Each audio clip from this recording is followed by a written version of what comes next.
Good morning, good morning. It's Monica from Life is Art, and this is the Friday 10 a.m. technique at the Adventures in Wonderland online crop.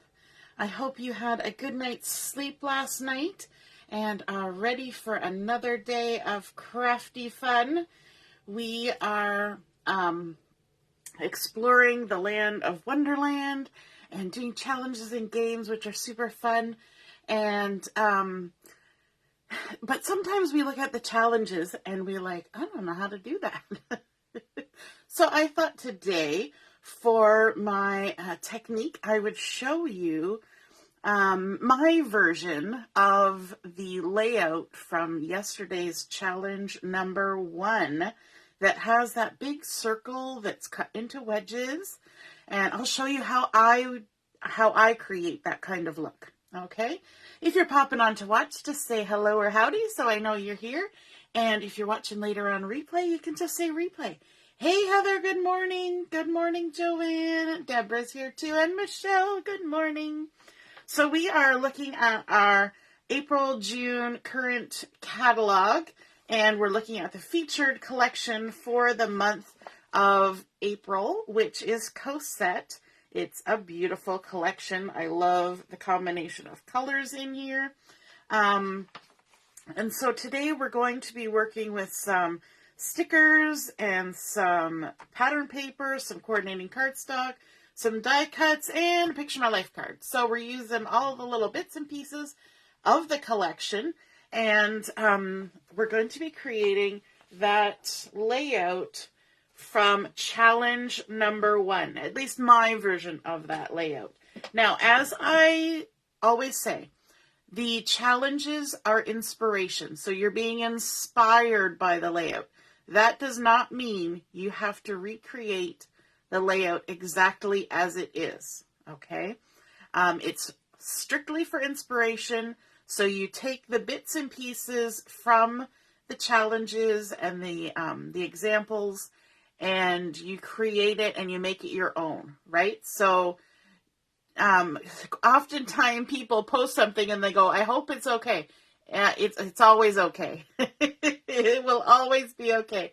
But today I thought I would show you how I would create that exact layout-ish. It'll have a little bit of twist because we're going to do a little bit of messy stuff. We've got our all-purpose mat on the table here. So let me just move this mat, my Versa mat, out of the way so that I can bring in the base page for my layout. And I'm going to be using the French Vanilla, which is one of the coordinating cardstocks for this Cosette collection. Good morning, Mary. Hey, howdy, Shannon.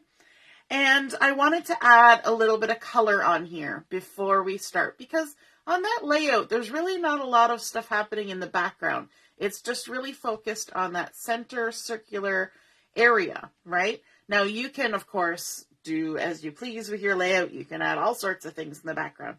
So I'm going to off-road a little bit and do that myself. And so the first thing I want to do is bring in some Mulberry ink. And I'm just going to take my Mulberry ink and smoosh it right onto my all-purpose mat. Just get some Mulberry transferred right on there. Easy peasy. And then I am going to grab my little sprayer. I have a little sprayer here to spray some water. And I'm also going to bring in a very a very pricey, very technical tool to use for this technique, and it's called a plastic sandwich baggie, or whatever kind of plastic packaging you might have. You can use stiffer plastic for this, softer plastic for this. It matters not. The whole trick is that you're just using something that's non-porous, right? Because you want to transfer the ink. So what I'm going to do is I'm going to just spray some water onto my Mulberry ink that I've transferred. And then the good thing about using a baggie is that the baggie kind of acts as a glove, right? And this isn't a zipper top baggie. I'm going to give it a little crumble, a little crunch, and I'm going to pick up some ink. And then I'm just going to smoosh it onto my paper. Now, I'm not using watercolor paper, so this is not going to move a lot. This is just standard cardstock. So this is all I'm going to do. I'm just going to pick up and I'm going to smudge. And I'm also trying not to have my hand entirely flat in the bag, because if I put my hand flat, you're going to end up with a handprint on your page. That might be something you want, but that's not what I'm going for. I want sort of messy, and I'm going to kind of go right off to the edge like this and get some ink in various places like so. And even up here we can add a little smooshy smoosh. Okay, so it's as simple as that. And then we're going to grab a tissue and wipe up our messy mess here, because we're going to change colors. Okay, now I could even grab my water brush right now and I could dip into that and splatter with it. I could do all sorts of things, but for now that's what I'm doing, just my little bit of smooshing. Then I want to bring in a second color, and I'm going to use Mist, and that is also one of the coordinating colors. Now, I know we're all in a reduce, reuse, recycle kind of world, and so the plastic baggie that I just used, I set off. I have a little bin on the side. I set it off to the side, and I can go give it a little rinse under the tap later, and I can use it again, right? So don't think that I'm just going to waste that plastic. No, no, no. We will use that again, bring it back into the craft room. I won't probably use it for a sandwich baggie because I use Tupperware for that. But so we've smooshed our Mist ink onto there and give it a little spritz with our water. And then I'm grabbing a fresh baggie for this one. That's just because I've changed the color and I don't have time to go and wash the other one. So I'm going to pick up some ink and add some Mist in amongst all the things that are happening here. And there we go. That's super fun. Just like that. Awesome. Okay, set that aside into my bin. And grab my tissue. There we go. Wipe it up. Lovely. Now, I could also come in with some of those fun background element stamps and add some mess that way. I don't know if I have them handy. I do. These are ones I go back to a lot, so I do have them handy. So I could, of course, take these stamps and do some fun effects on there, but I'm going to leave it just the way it is right now. And put the lid back on my sprayer and move my inks out of the way so I have more room for crafting. Now, this needs to sit to the side for a moment and dry. So we're going to do that. Let me just scooch that. I can bring back in my Versamat. And now I want to show you how I would recreate the circle. Now, I know there's a lot of you who have Cricuts and Silhouettes and all those fun machines that cut things, and you can just program what size of circle you want in there. And it's super simple and easy peasy, and then you just shove all your papers through. But I don't do that. I do things very old school, I think. And so I have a different way of making a circle. And, oh, Giselle, you're going to watch when you get up. Awesome. Yes, Deborah, that's very much like the sponge painting from the 90s where you take a grocery bag and scrunch it up and I'll go all over your wall. Totally. And you know the reason why I really wanted to use that technique for this layout is because my photo that I'm using is a good segue, Deborah. Thank you. The photo that I'm using for this layout is a picture of me in the 80s having a birthday. I'm wearing a little floral dress there. I've got my crazy boy haircut and having a birthday party at my grandparents' house.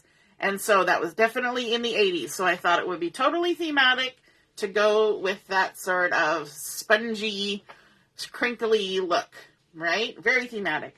Now, I know in your stash you have random papers that come out of multi-pack books, and I actually have one. It's pretty old, and it's been kicking around in my craft room for a while, and so I use it actually for a lot of scrap paper and for practicing designs and things. And so I've got a piece of this here, and so it's a 12 by 12 piece. And what I'm going to do, this is also very technical, just like my lunch baggies. I am going to go into my kitchen and look around for something that's circular. And the kitchen is a great place to find circular things. There's Tupperware lids, there's bowls, there's plates, there's margarine containers. Any size and size of bowl of circle that you can think of is probably available in your kitchen. And so I went and grabbed this Pyrex bowl from my kitchen cupboard, and what I'm going to do is I'm going to stick it down here on my paper, take my pencil, and just like we would do in kindergarten, we're going to trace a circle around it, just like that. Now, let me stick this over here out of the way. Okay, so now we've created our circle, and that's about the size of circle I want, and then we're going to cut it out. Now, I generally use my favorite cutting tool, which is this little pair of scissors. But when you're cutting out such a big circle, especially circles, in this large of a shape, having a longer blade on your scissors is helpful. So I've got this other pair of scissors that I keep in my craft room for such things. And I also use it for opening close to my heart boxes. And what you want to do is you want to cut around your circle. Now, if you've ever taken driving lessons, they tell you when you're driving around a bend, you don't look at the lines on the road that are right beside your tires or right in front of your car. You look off in the distance and you follow the lines on the road that are farther away from you. It's the same theory with cutting circles. I know circles are often one of the hardest shapes to cut because you end up wavering and wobbling just like you would if you were trying to drive down a road and follow the line exactly. So what you want to do is you want to look ahead of your scissors.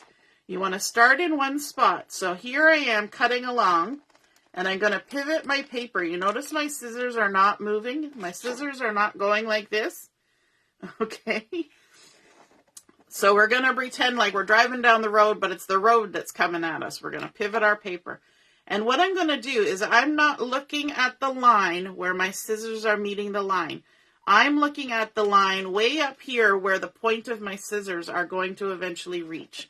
And if I just go slow and steady and curve and pivot the paper and just keep going until my scissors hit that line, then I can open up my scissors again and start again and just slowly rotate my paper and always look at the tip of my scissors rather than where I'm cutting and have it come until it meets that line. And by doing that, you will end up with a much smoother cut on your circle. There we go. And when this circle is cut apart, the pieces are going to be pulled apart from each other. They're not going to line up right side by side. And so that will make it a little bit forgiving of any wobble that might happen as you're trimming. So there we go. Just keep going. And I find circles is one of the times where I try to go as slow as I can. I'm cutting a straight line, I just, and there you go. But circles, I take my time, and if you just go slow and steady, you usually end up with a pretty decent looking circle in the end. Okay? So that's step number one. You trace your bowl and then cut it out and use your big scissors to do that so that you get as smooth of a line as you can. Now, we need to make this into wedges. So, I can't bring my phone in to show you the layout that we're doing, but trust me, it's a circle made of wedges. If you haven't seen it, it's challenge number one. And so in order to get this into wedges, I could get a ruler and try to draw a straight line across. The easiest thing is to just fold your circle in half. Line up all your edges as much as you can. There might be some variation, but just fold it in half. And then without opening it up, fold it in half again. So you've created the 4 quarters, okay? And that's where you need to start, is at the 4 quarters. On our particular layout we're looking at, there's actually 7 pieces of the wedge, and that's because one of these quarters stays together. And you will also notice, and it's up to you whether you like the look or not, that not all the pieces are the same size. So now I'm just going to take my scissors and I'm going to follow those fold lines. It's bouncing around on me. Let me straighten that out. There we go. That's better. Just follow the crease line that we created all the way across, nice and straight. You could try and put it in your trimmer, but I find it's just easier to use my scissors as long as I can see the line. That one kind of disappeared on me. And cut our quarters. Okay, now I'm going to line them up on here. And 2 more. And the great thing about our Versamat is we have the diagonals to keep us all in line. Now on the layout, this one is a complete quarter. So I'm just going to put a 1 on there so I know that's number 1. This one down here is pretty much cut in half. So all you have to do for that is just fold your little quarter in half and create a little wedge. Just like that. I better crease it a little better so I can see it when I open it. There we go.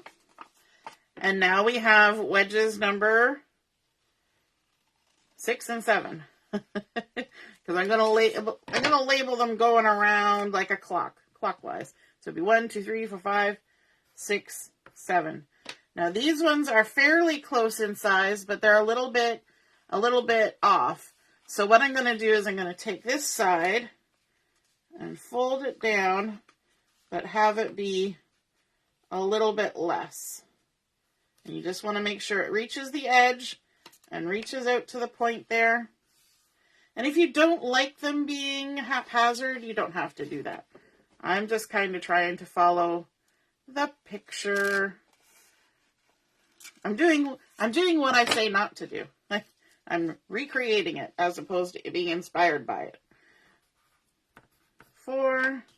And then this one's the same. This wedge here is a little bit smaller. So I'm going to fold it over like that. And make sure the point is pointy and that this lines up with the side. And, oh, Shannon says, yes, that's quite often what happens. In fact, that happens with the machines and stuff too, is that you just end up cutting 7 circles and getting wedges out of them. But it's better to make a template, because the other thing is that some of our patterns might be a little bit particular about which direction they want to be. So I'm going to start off with my first one here. Now, if I take my wedge, and this will be different for everybody's wedge, because it's whatever you got out of your kitchen, right? If I take my wedge and I line it up in the corner of my Versamat, because it's got a right angle there, can line it up right in the corner. This is why it's also good to keep one of them as a full quarter. I can tell that I'm just past that 4-inch line. So if I take a piece of scrap paper from my collection that it's at least 4 1/4 by 4 1/4, I will be able to cut this wedge out of it, right? So I have a piece of the gorgeous green pattern paper from the collection here that's 4 1/4 inches. And I can take my my little wedge and line it up in the corners, just like that, and use it as a template, and just go ahead. And again, now that we're not following a line, we're following the edge. We're still going to follow that same method of keeping our scissors still and rotating the paper and looking at the point where the point of the scissors is going rather than following the line. Okay, so there's our first piece for our layout, just like that. And then we can just work our way around. So the next piece that I want is, I'm going to use this one. And now these two have already been cut. Now, here's another trick. You could have left this wedge exactly the way it was and trimmed the design, you know, the middle part later. Okay, I could have done that. But for showing you how it was done, I cut it apart. Okay, so you can just hold it together if you want, because I have double-sided paper. So if I want to use both of these patterns, both the dandelions and the blue misty leaves, I can just cut them both together and then cut them apart. The reason I cut them apart was to show you how to do it, but also if you want to use different patterns that aren't back-to-back, then you can use the other wedges. Now for my particular bowl that I traced, my sort of half-size wedges are about what would fit on a 3x4 piece of paper. About. Maybe 3x4 1/4. It's just a smidge past. So now if I take this and line up just the single wedge, I can go ahead and cut my straight line right from the point all the way across. And if I'm not exact, it's okay, because these two are going to be side by side. Just like that. Okay? So there we go. We've got 1, 2, and 3 done.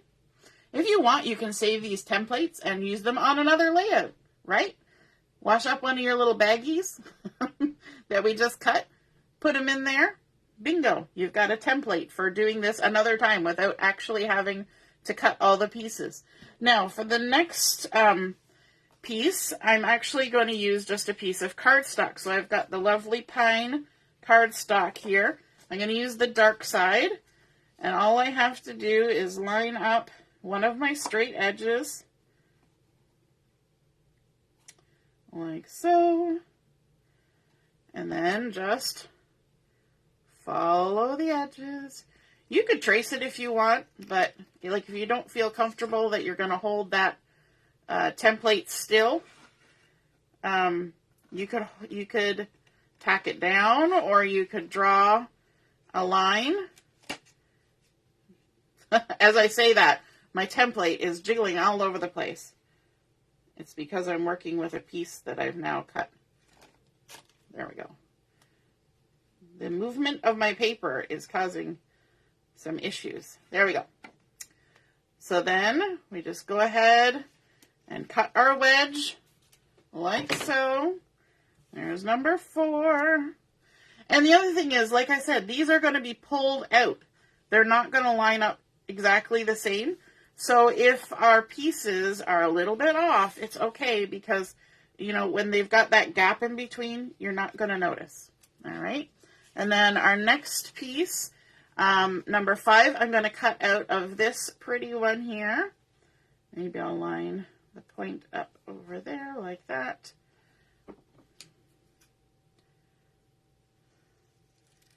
And go around the curve. So nice and easy.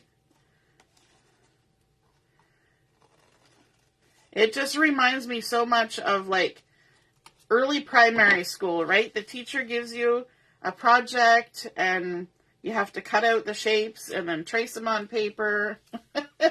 Those are transferable skills that we learn in early years at school. They will come back to help you when you are doing paper crafting later on in life. All right, now I've got a little scrap of this blue one over here, and it's not going to fit on there. I was wondering if it might not, so I'm going to see if I can grab another scrap. Let me take a look, because I have a whole bunch of them. There's another piece. And I can just line it up like so. I know this takes a moment. It takes a while to do this, but we don't do paper crafting because it's fast, right? We do it because we enjoy the process, we enjoy the results, and we enjoy the company. So if you are crafting this afternoon, be sure to jump on and join us for Chat and Craft. It's super fun, very casual. Just hop in anytime you want. And then I want to bring in some yellow because I've got some yellow going on up here. And so if you don't have, enough of the pattern papers that you want to use on your layout, absolutely add some cardstock like I did here. And you will notice as you look around this circle that I've done a little bit of something here. I've got blues opposite each other. And they're the same pattern. I've got greens opposite each other, but one is a pattern and one is a cardstock. And then I've got a pattern here with yellow, and I'm doing a cardstock yellow over here. So it's nice to mix up the patterns and cardstocks and kind of have a little bit of cohesiveness across your circle with placement of colors. It kind of makes our eyes and our brains happy when we do that kind of thing. And yes, you are going to be left with little scrappy bits of things like this, but don't throw those out. You can punch something out of that, stamp a little sentiment on there. You can absolutely get those used up. All right, so there we have created our circle. So let's bring in our page that we started earlier with our smooshing, with our mulberry and our mist. And we'll get all of our pieces on here. Now, I should probably figure out if I want it right in the center, and I think I do. So I can bring in my ruler and just quickly make sort of a little bit of a guideline. I'm going to go really lightly with my ruler and mark 6 inches this way. And actually, because I'm doing it on the diagonal, I should go the other way too. But we'll just do the 6-inch center here. Once we get the centers done, we should be okay. But we can also do this, go from corner to corner as best we can. Give ourselves some little guidelines like that, and we can erase those later. Now I've scrambled up all my pieces over here. You know how I was so careful about numbering them, but you guys will remind me if I put them in the wrong place, right? You'll remember where they were. And then let's put a little diagonal line going here. Just like that. I don't even know if you'll be able to see those, but I can see them. And so that's good. All right, now we can go ahead and line everything up, and then we can start pulling things back. So there's our florals going on there. Then we had our green.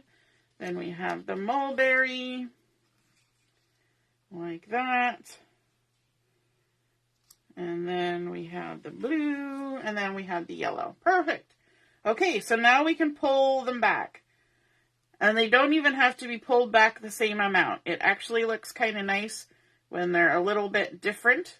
So you can have some farther in, some farther out, just like that. Lovely.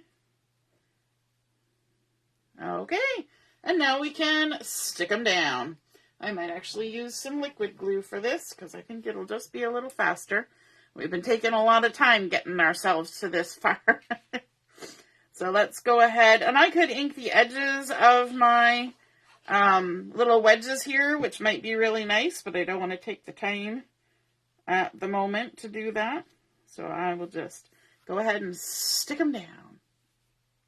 I think the inking of the edges looks really pretty with this collection because Cosette is sort of like a shabby chic, vintagey vibe sort of paper pack. And so that's really a pretty look when you add the inking on there as well.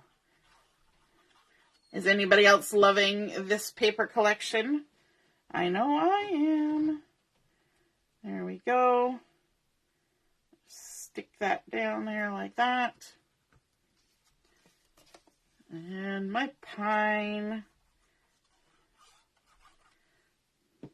I feel like paper, scissors, and glue day today. Like we're back in grade 2. Which is maybe how old I was in that photo. I would have been, well, if you go by the candles on the photo, I would have been 10. So that would have put me in grade 10. Well, I guess I would have been a little older than grade 2 in that photo. I would have been more like grade 4. Grade 5. I'm trying to think. My daughter's 12 and she's in grade 7. So, yeah, somewhere around there. Alrighty. Let's get these on here. And then the last one, the yellow. There we go. And pull this one out too. This one will kind of match that one beside it. Awesome. Looking good. Okay, so now I have my photo, and I decided to put a little bit of matting around it with the mulberry. So I can go ahead and stick that on there. Let me just close my glue. I'll bring in my tape for this. There we go. Like that. And I think I might want to put some foam tape in behind my photo. I think that will be super fun. Just going to line this up. I cut my photo mat really close, but I did just want to have a tiny bit of separation from all the fun patterns in behind. So let me grab some foam tape. Here we are. I was about to grab my big scissors for foam tape, but these are the scissors you want to use for foam tape because they are non-stick. My big scissors would totally get stuck to this roll of foam tape. It would be a mess. Alrighty, there we go. And then on the layout, there's a tag on the layout with some words on top of it. As the title, and I decided that I would just go ahead and use a picture of my life card that already had words on it as my title, and it says life is made up of moments. So that's going to come here and be added to my layout. So I just want to have that handy to see where I want to place my photo. So I think I want to go right about there. Like that. I'm going to put mine on an angle because that's kind of fun. And I had meant to grab some sort of twine to go in the little hole. So all I did was I trimmed down a 4x6 picture of my life card. And I thought this one was really gorgeous for this particular layout.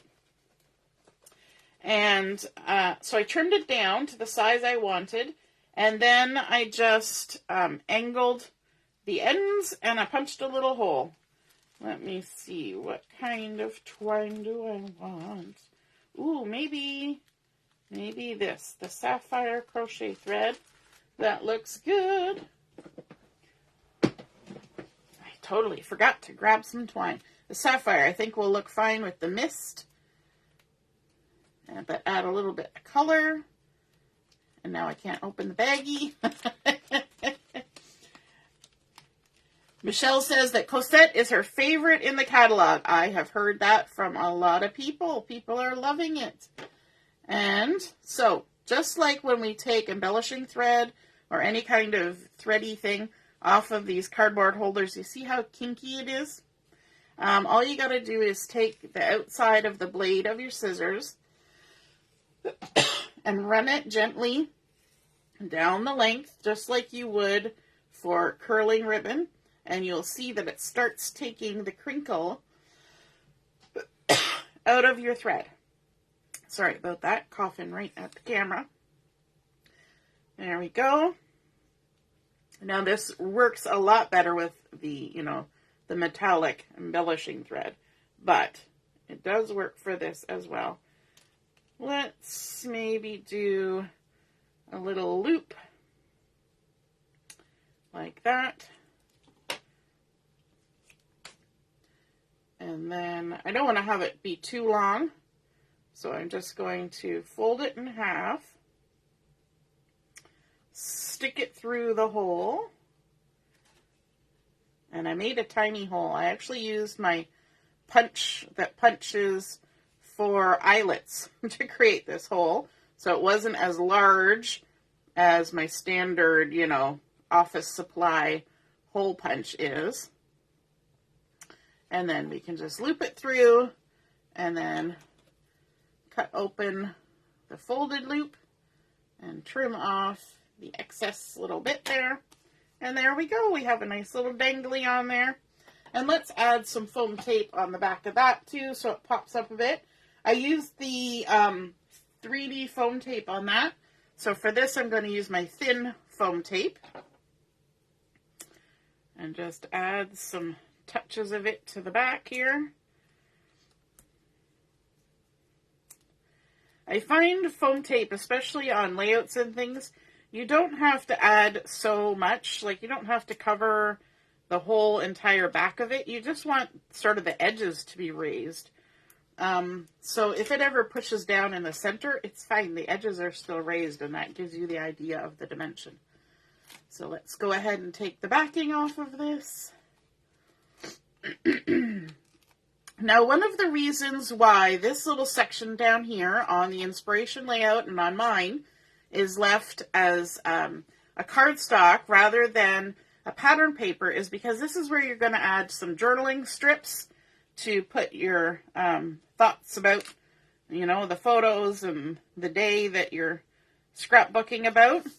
And so by having it be, sorry, my throat. By having it be a plain cardstock, it'll be a little easier to see your words. If you try to do strips on top of really funky patterns, they sometimes just get lost, and then you don't see the journaling. If you want to hide your journaling, that's a perfect way of doing it.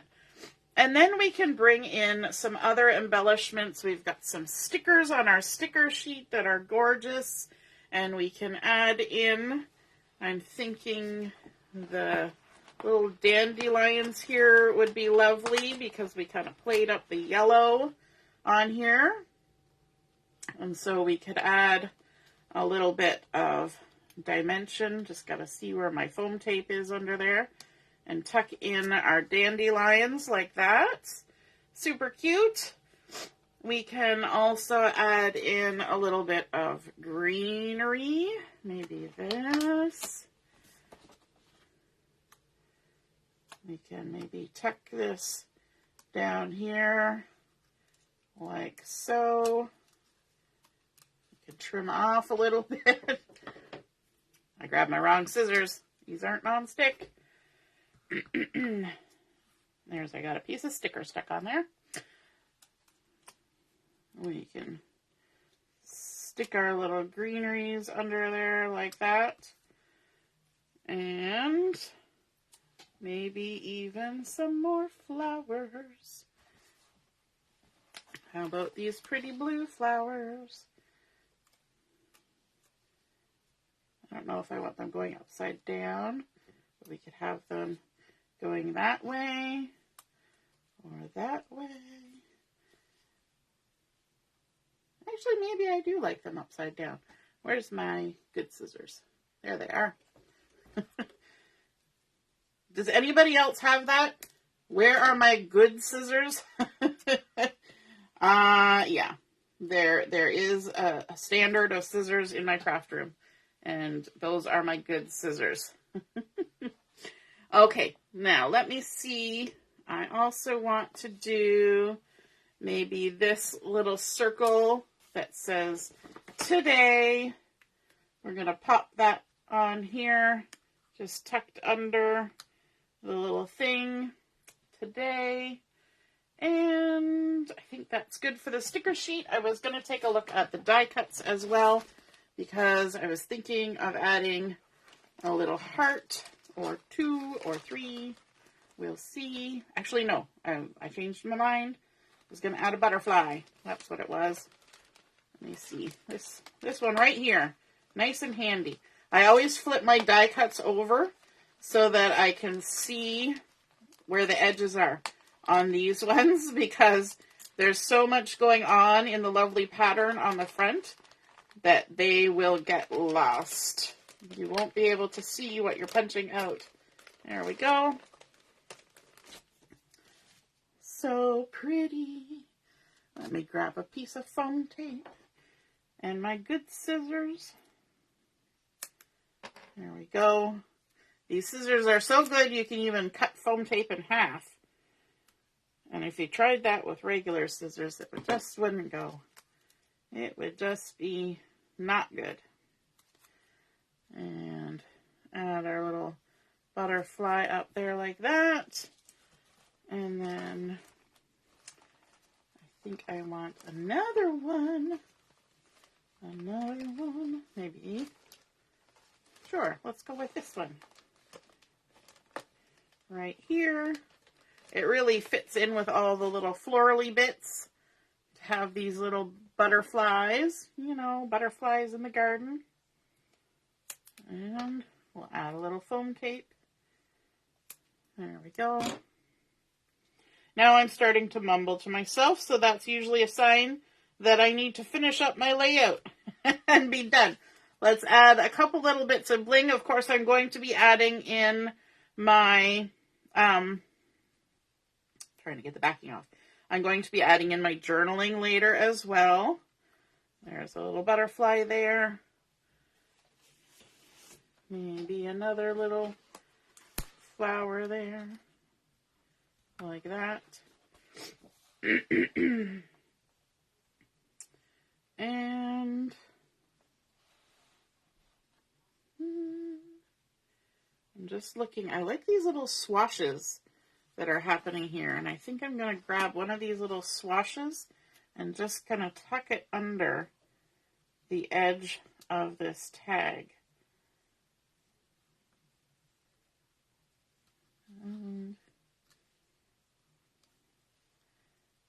Yeah, and I think I actually want to reposition my little circle that I put here. I want to bring it a little closer. And I can totally do that because these are nice and sturdy cardstock weights stickers. Gonna use my tweezers so I can get it right where I want it. I'm gonna actually put it on there, so I'm gonna need a little dab of foam tape to go half and half. There we go. And of course I'm using the thin foam tape for this because that went on with thin foam tape. So that's all I need. There we go, layering it up. Gave it a nice little spot to sit. And okay, then I also have my yellow and orange dots here. I'm going to grab just a few of the yellow ones, little yellow hearts, and add just a couple. I'm going to put one big one just tucked in there for no reason in particular. And then we're going to put a couple down here. Like so. And maybe one up here. Like that. And that is it. There is our layout completed. So we started out by doing some smooshing with our plastic bag and putting the ink onto our all-purpose mat, spritzing with a bit of water, and then smooshing on the background just to kind of take away that stark look of the French vanilla before we started. I may go and add a little bit of inking around the edges. We'll see how I feel. And then, of course, the big technique was going ahead and figuring out how to create that circle. So find something in your kitchen, trace around it, fold it, cut the wedges, use them as templates, keep them so you can use them again and again, and then go ahead and lay them out and cut up just scrappy bits of your patterns and cardstocks. And at one point, I even had a piece of a Picture My Life card that I thought I was going to use, but I changed my mind. And then here, created my own tag using a Picture My Life card that's just been cut down to give it a tag shape. Adding in our little stickers and our die cuts. And you know what? I'm going to add one more butterfly, probably down here, because I only put 2, and that's sad. I need 3 of them. Our brain likes the odd numbers, right? So there we go, our completed card, learning some smooshing and some wedges. I hope you guys enjoyed that and feel inspired to try and create that layout for challenge number 1. And we will see you again soon. All right, toodaloo. Bye.